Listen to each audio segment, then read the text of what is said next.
Roster stacked, but my QB straight. Trying to make moves, it's a chess game played. Hit the group chat, offer spray like rain. Trade me Hill or you're going insane. Fantasy fever, squad on fire. Moves get hot when the stakes rise higher. I need a flex, you need a D. Trade talks buzz like an endless spree. Yo, I need JT, but your price too high. Counter with my bench, or this deal gon' die. Swap my teeth for a wide out sky. Sleeper dreams big till it all cracks by. Late night talks, my laptop aglow. Projections and stats, yo, the numbers all show. Bro, take my time and raw, he's bound to explode. Next week I'm ghost if his points stay low. Fantasy fever, squad on fire. Moves get hot when the stakes rise higher. Welcome back to another episode on All World Fantasy Football Podcast with your host, Curtis Mangrum, a.k.a. All World, a.k.a. C3. I'm getting most of my information from several different fantasy experts in their podcast, so I have to give a shout out to them. I get most of my information, my news, my reports from them. So Dwayne McFarland, Talk Data to Me. The Fantasy Football is my favorite podcast to listen to. Joe Hawker, the Joe Hawker Show, CBS Fantasy Football Today. My favorite one on there to listen to and get his notes from and his takes is Jamie. CBS Beyond the Box Scores is where I get the most information from, where they dive deep into analytics and numbers. Underdog Fantasy, Josh and Hayden. Football Guys Fantasy Football Roundup, Ron Stewart, the Fantasy Headliners, and the Injury Experts. Now, week 3 notes. Start off with the good news. Milestones. Aaron Rodgers passes Brett Favre for 4th all-time in passing touchdowns in a career with 509. Matthew Stafford passed Matt Ryan for 9th all-time in passing touchdown in NFL history with 382 touchdowns. Now on to the sad news. Injuries. Man, it's been a tough week. Week 3. Let's see what these managers out here can do dealing with all these major injuries. Wide receiver CeeDee Lamb for the Cowboys suffered a high ankle sprain. Typically, that's around 3 to 4 weeks recovery. So stock up for wide receiver George Pickens, which he has back-to-back games with 9 targets, 5 catches, 68 yards, and a touchdown. And stock was already up, but it's super up to like number 1 now. And Jake Ferguson, the tight end for the Cowboys. His league leading in the tight end position in targets with 32, 27 catches. And a sneaky add is wide receiver Jalen Tolbert or Turpin, the kickoff return / receiver in the Dallas. Tolbert did his season high 88% in snaps for 6 targets, 3 catches, 24 yards. And then this the one I seen live. Running back James Conner of the Cardinals suffered a season-ending ankle injury against the 49ers. That play was gruesome.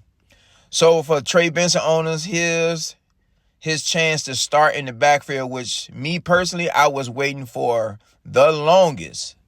He hit his season high snap percentage with 61%. He finished with 10 carries for 42 yards, also adding on 3 catches for 9 yards. I got him in my top 20. Wide receiver Mike Evans of the Buccaneers dealing with another hamstring injury. Most likely he will be put on IR. If you add his age, mileage, and how he looked when he was walking back to the locker room after the injury, not good. So stock goes way up for rookie wide receiver Emeka Egbuka, where he was already balling, averaging 17 points per game. That ranks him 9th in the wide receiver position. Running back Tyrone Tracy of the New York Giants left the game in the second quarter versus the Kansas City Chiefs with a dislocated shoulder injury and didn't return. Expected to miss 2 to 4 weeks. If y'all managers, all y'all managers that held on to rookie running back Cam Skattebo, here's y'all chance to brag, because Cam was already leaning towards taking over the starting position in New York. Skattebo looked so dominant out there versus the Chiefs with 10 carries, 60 yards, plus a rushing touchdown. On top of that, he added 6 catches for 61 yards, which that is the most critical, important thing for a running back, is those catches. So he caught 6 catches for 61 in the receiving department. I'm going to put him in the top 20 as well after getting this news. Wide receiver Terry McLaurin, the receiver for the Commanders, left the game in the fourth quarter. Sunday's game versus the Raiders with a quad injury, which I was telling y'all all offseason and all through the season about players that holds out during the offseason. Starts off slow and a higher risk of soft tissue injuries. So most likely he will miss next game at Atlanta in week 4. Also, since we talking about the Commanders, I told y'all to sell high on wide receiver Deebo Samuels. I would still sell him high as of right now after coming off that mediocre game. Running back Najee Harris, man, that's sad, from the Chargers. He is out for the season with the torn Achilles in Sunday's game versus Broncos. So for those managers that was worried about the rookie play and performance of Hampton, here's his chance to prove everyone that draft capital. He was going on most leagues around second or third round. He can prove to everybody, which he did in the game once Harris did go down. He looks really good. So whoever held on to him, didn't panic, didn't trade him, I guess it pans off for being patient. A lot of offensive line injuries. I don't know exactly all of them. I know Tyler Booker, the right guard of the Cowboys, out 4 to 6 weeks with a high ankle sprain. Their offensive line is decimated. If I was running the Cowboys, I would tank, because y'all be fighting to win, like 6 or 7 games. That's not going to get you in the playoffs. So I'll tank to get a high draft pick next year. Or, fuck it, all in. Use some of that draft capital we got for trading Parsons and get a defensive player or bring in a running back. But I prefer on the defensive side of the ball, because the defensive side, man, anybody can score on them, man. Probably Armstrong can score on them. All right, on to the waiver wire pickups. Wide receiver Eric Armstead, rookie from the Titans. I mentioned him after week 1, but now you should definitely pick him up. He's becoming the number 1 receiver in the Titans. I know, that's not saying much, but listen to this. He is on the field 70% of the time or higher, averaging 6 targets, around 4 catches, 40 yards, with back-to-back weeks with a touchdown. He's only 49% owned on the sleeper app. Running back Woody Marks, rookie from the Texans. He's only 19% owned. His snap percentage is going up every week. Week 1, 11%. Week 2, 27%. And this past week, 48%. They are slowly but surely going away from Nick Chubb. He is washed. He is done. Everybody waiting on Joe Mixon. He is washed. He is done. I'm not saying when Joe Mixon come back, he's not going to get no tick, no playing time. I'm not saying that. What I'm saying is younger players, more explosive, more lively. Like, they go find a way on the field eventually. So just keep that in mind. They are looking for more explosiveness in their backfield. So look out and add Woody Marks. Wide receiver Torrey Horton, rookie from the Seahawks, with back-to-back weeks with a touchdown. Just someone to keep your eye on, especially that he's third on the depth chart. And Cooper Kupp is not reliable to stay healthy. Also, Seahawks is a slow-paced team, which they are ranked at the bottom of the league in pace and passing attempts. So keep that in mind too. But just for, like I said, an ad that you can comfortably put in your starting lineup for bye week replacement or injuries. Torrey Horton, rookie receiver from Seahawks. The one that boomed and was number 1 in fantasy in week 3, wide receiver Trey Tucker, second-year pro from the Raiders.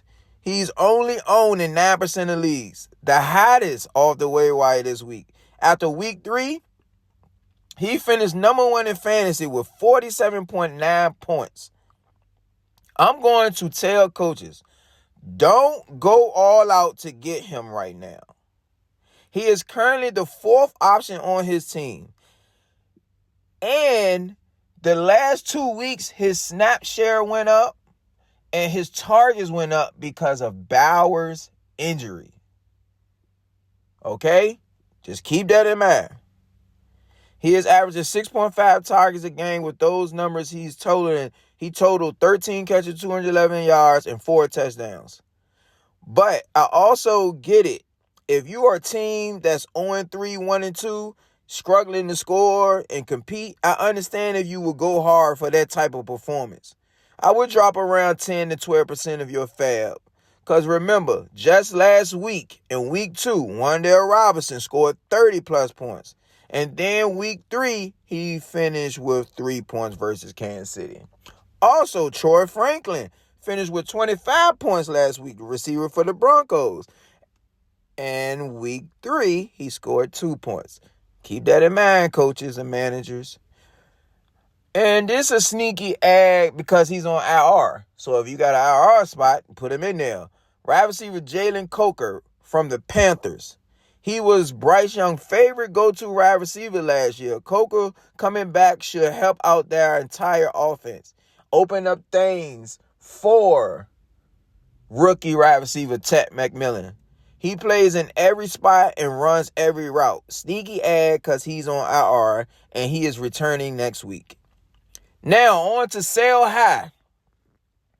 Tight end Mark Andrews from the Ravens coming off their last game versus Lions, scoring 30 points.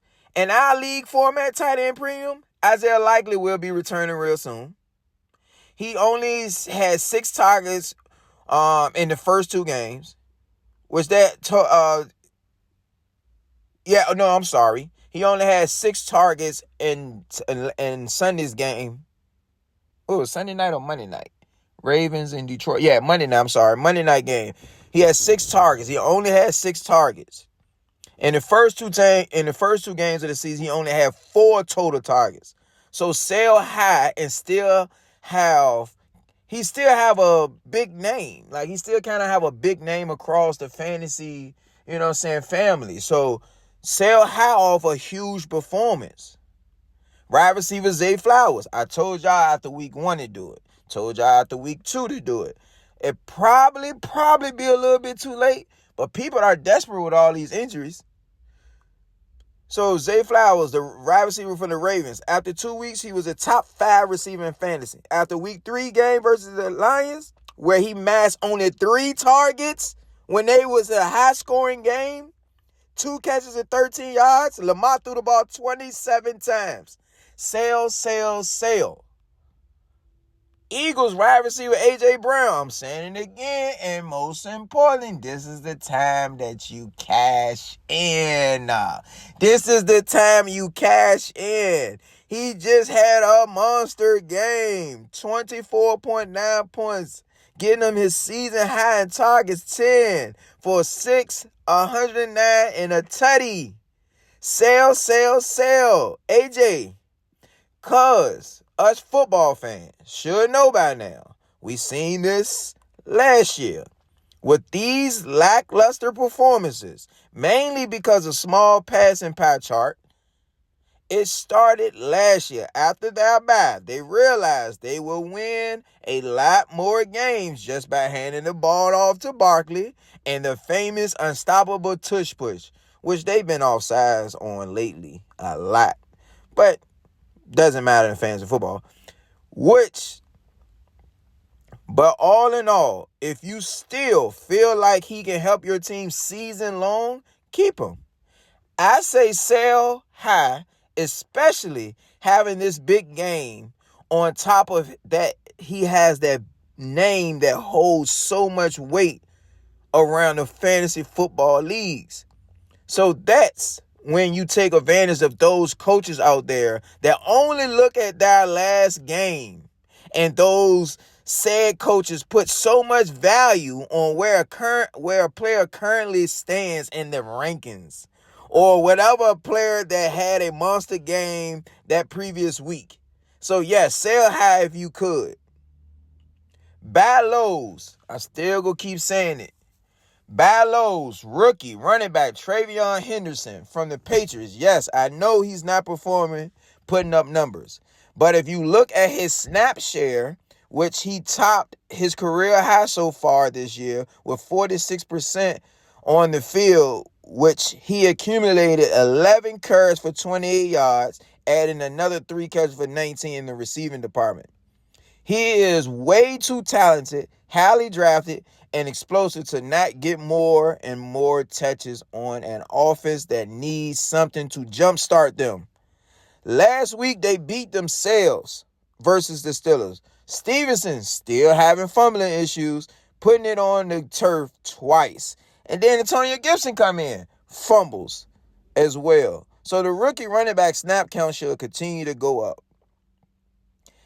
The highly drafted top 8 running back rank coming into this fantasy football season on all platforms. Rookie Genty from the Raiders. He has been disappointing. His manager so far through 3 weeks where every week looked just as bad as the last. This past week versus Commanders, when you think it couldn't get any worse, he scored a season low 6.3 points. With 17 carries for 63 yards. And the most important thing I got out of watching this game is that he lost the passing down role, which he didn't get any targets. I look at it like this. It can't get any worse. Can it? Fingers crossed. And one last name. BTJ. I'm going to give him one last chance. One last chance. Brian Thomas Jr., receiver, second-year pro for the Jaguars. The negatives keeps piling up. With drops, that risk probably is a main issue. Something like Tyreek Hill last year, but he was running the wrong route this past Sunday versus the Texans, scoring a season low 7.5 points. And yes, that's bad. Through 3 weeks, he ranked at the wide receiver position. Wide receiver 42, wide receiver 56, and wide receiver 50. Him or Genty has to be the biggest bust so far this year. All right, now, on to the recap. Last man standing league. With your boy, man. He's struggling. Yeah, all world struggling, man. Team Daddy Girls ran by me. 0-3. I lost against Coach Jack. He's 3-0 now. 169 to 106. Yeah, he spanked me. Took me back to the shed and gave me the ass whooping, bruh. Man, there's nothing I could have did, man. I could have set my best lineup and still couldn't have beat him. Led by Ferguson, he just got in the trade, 27 points. And Jordan Mason just got in the trade, 25 points. Good trade, coach. Gotta admit, if you trading week by week, it's working. You 3-0. So hats off, my G. The other matchup, the champ from last year, 2-time champ, Coach Rick versus Coach Jamie.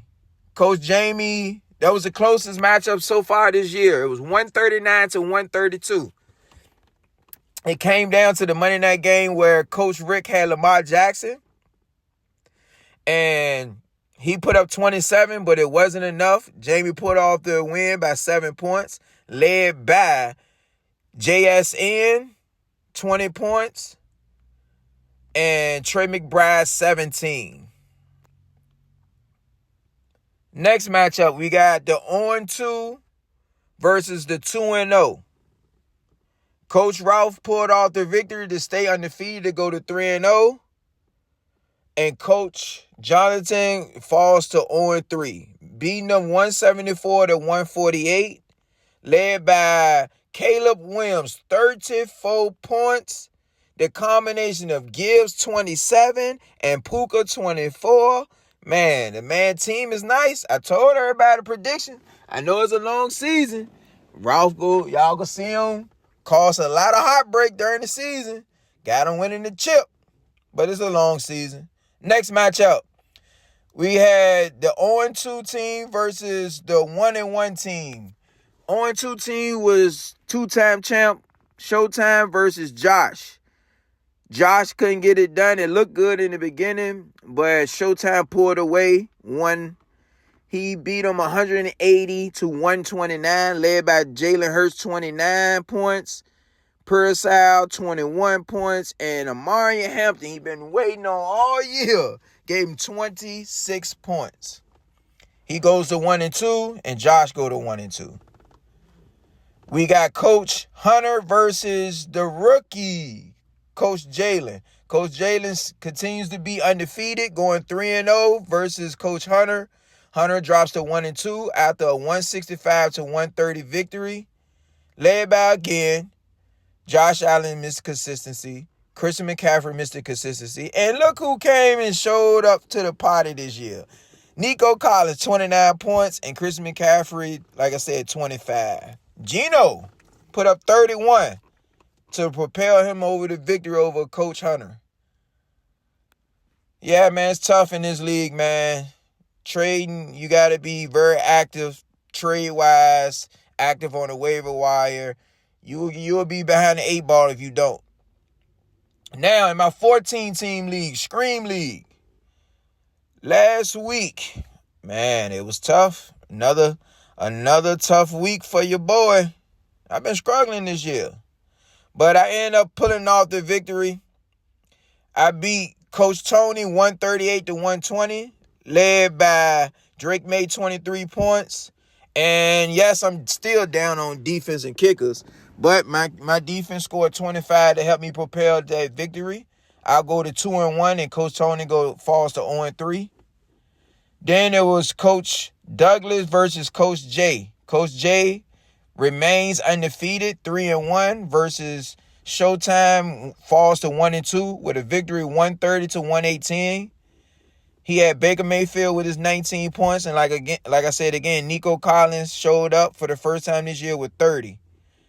Oh, and he had Scottaboo in his lineup, 24 points. Good job, Jay. Then you had Coach Will beating Coach Chris 186 to 129. Coach Will goes to 2-1, and Coach Chris falls to 1-2. Led by Christian McCaffrey, 24 points, and Hunter Henry, 29 points. But the most surprising one of all is the defense. He had Minnesota Vikings defense versus Cincinnati, gave him 54 points. Good W, Coach Will. Then you had Coach Brian versus Coach Alley. Coach Brian took down Coach Alley 156 to 132, led by Jonathan Taylor, 36 points. And his kicker, Tampa Bay kicker, McCloughan, and Steelers defense gave him 23 and 29. Coach Brian goes to 1-2, and Coach Ali falls to 1-2. Then you had Coach DeAndre versus the champ, Coach Flip. Coach Flip spanked him. The biggest blowout so far this year, 163 to 89. He almost beat him by 100. Coach Flip led by Geno Smith after a barrel going down. Look how the champ comes back with Geno, giving him 38. Garrett Wilson, 24. Puka, 24. Man, Coach Flip, that's how you do it. Coach Flip is now 2-1.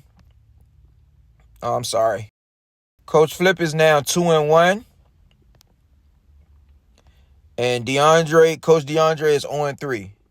Now you had Coach Dennis versus Coach Steven. Coach Dennis played out the slight win, but a win is a win. 108 to 102, giving him a 2-1 record, same as Coach Steven. Coach Dennis led by the most consistent player on his team, James Cook, 22 points. And the final matchup in the Scream League, we had Coach Robbie versus Coach Lexi. Coach Lexi put it on him. 142 to 104, moving her to 2-1 and moving him down to 2-1. Coach Lexi led by Lamar, 36 points. So that's the final recap of week 3 in both of my leagues. Final recap in fantasy football world. Thank you. Thank you for all the, like I said again, thank you so much for all the support, all the comments, all the likes, all the people that hit that subscribe button, man. I appreciate it. I love you. See you next time. Yo, I need JT, but your price too high. Moves get hot when the stakes rise higher. I need a flex, you need a D. Trade talks buzz like an endless spree. Yo, I need